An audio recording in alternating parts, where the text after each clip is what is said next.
Namaste, dear brothers and sisters. Welcome to today's evening session. We are at day 66, week 10, quality of the week, compassion.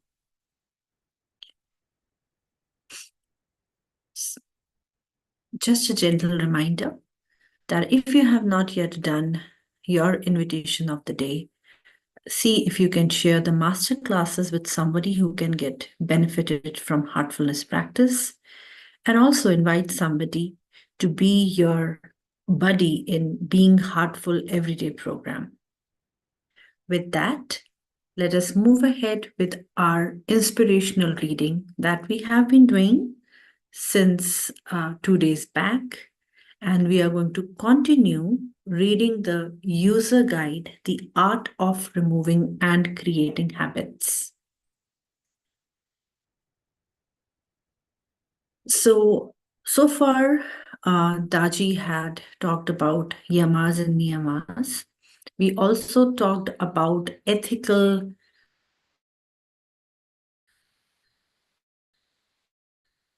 intelligence. Yes, let's move on with the next section, the role of yoga in creating habits.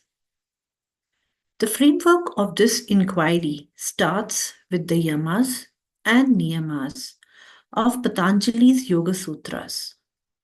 What did Patanjali consider to be the habits and qualities of a good life? There are no surprises in his list, as you will see. In fact, yoga has always advocated the same core human values that we hold dear today. The corollary of this is that people back then must have been struggling with the same inadequacies, weaknesses, and character flaws that we struggle with today. We may use different names for them now, but essentially, our awareness of our ideal has stood the test of time. Per contra, there have been major recent developments in how we work with these habits since Patanjali's era. One of the most significant is that everyday family life is now considered to be a very suitable lifestyle for yogic practice, especially for the development of the yamas and niyamas. In Patanjali's time, yogis were often celibate, ascetics, or mendicants, living in ashrams, monasteries, forests, and mountains. Whereas modern day yogis can be found in cities, juggling families and careers, while also following their path of enlightenment. In fact, the challenges of family life and work are a wonderful field of action for character development and habit formation. As a result, our perspective on the yamas and niyamas has evolved to encompass the sphere of human relationships and collective awareness. The focus has evolved from me to we.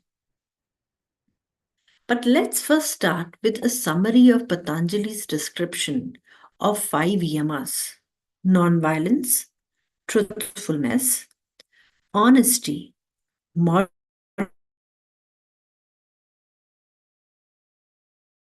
moderation of the senses, and the practice of these 5 yamas was arduous. Seekers were expected to take them up and master them as the first steps, along with the niyamas, before embarking on the other yogic practices. They spent countless years in penance and character building. Great willpower, patience, and personal discipline were needed even to get to first base. Imagine Lord Buddha spending months living in jungle, foraging for food, exposed to the weather, and foregoing all comforts in order to reach his goal. Are we capable of such hardship and sacrifice? Thankfully for us, the sequence of steps in yoga is much easier for us. We first start with heartfulness meditation, cleaning, and prayer, encompassing Patanjali's final four limbs of pratyahar, dharana, dhyana, and samadhi, so as to refine, regulate, and purify the mind.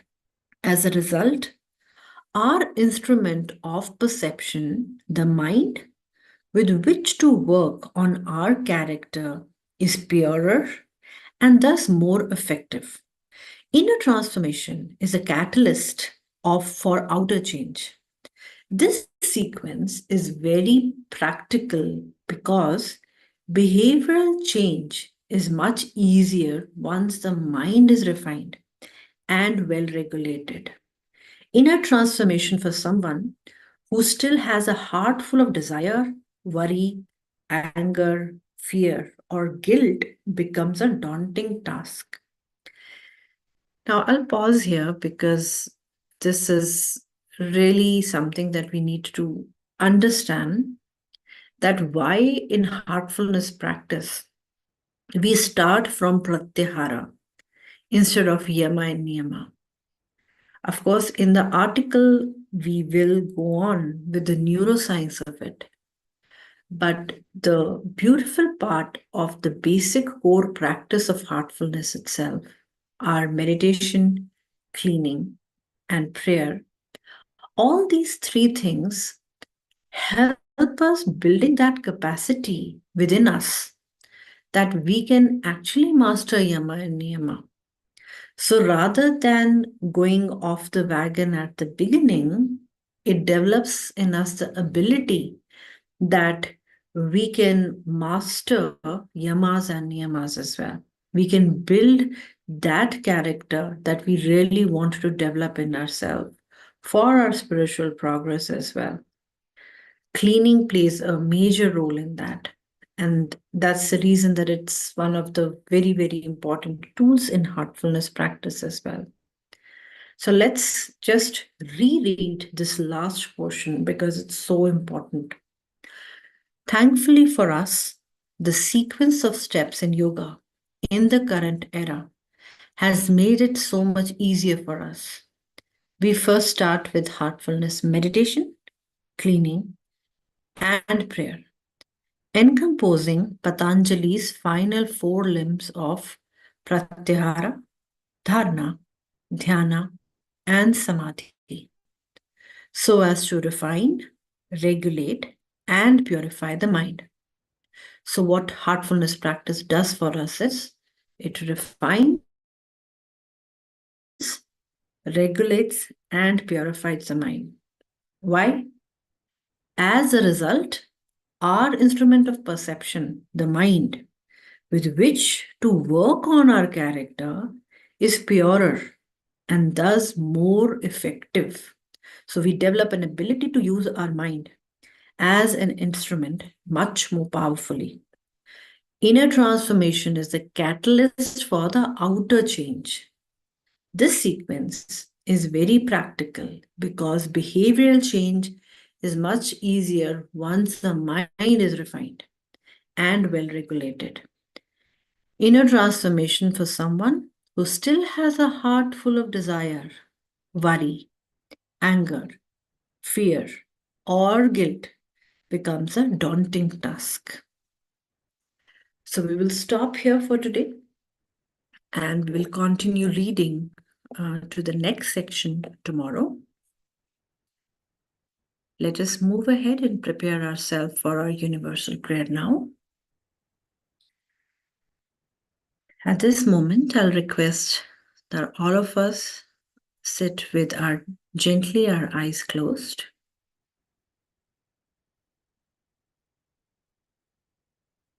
Let's take a deep breath in and connect to our inner self.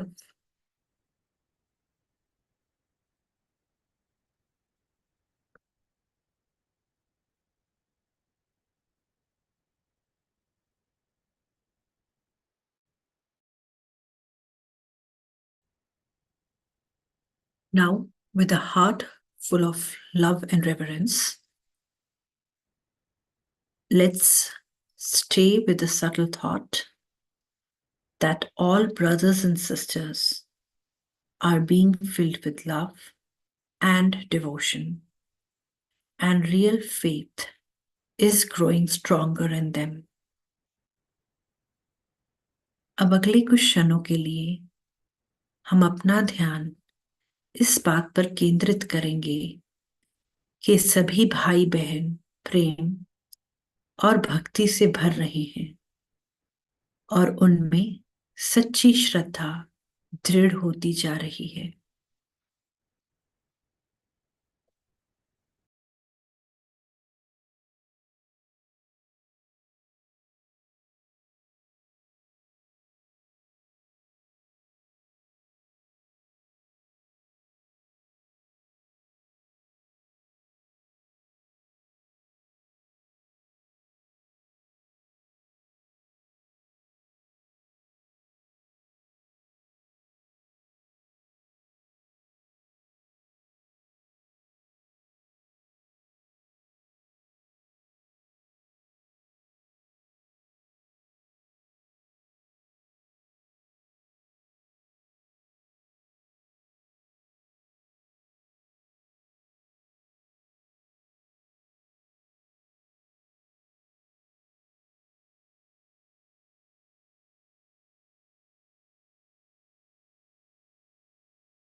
If you feel you are ready to come out of your prayer now, you can gently open your eyes.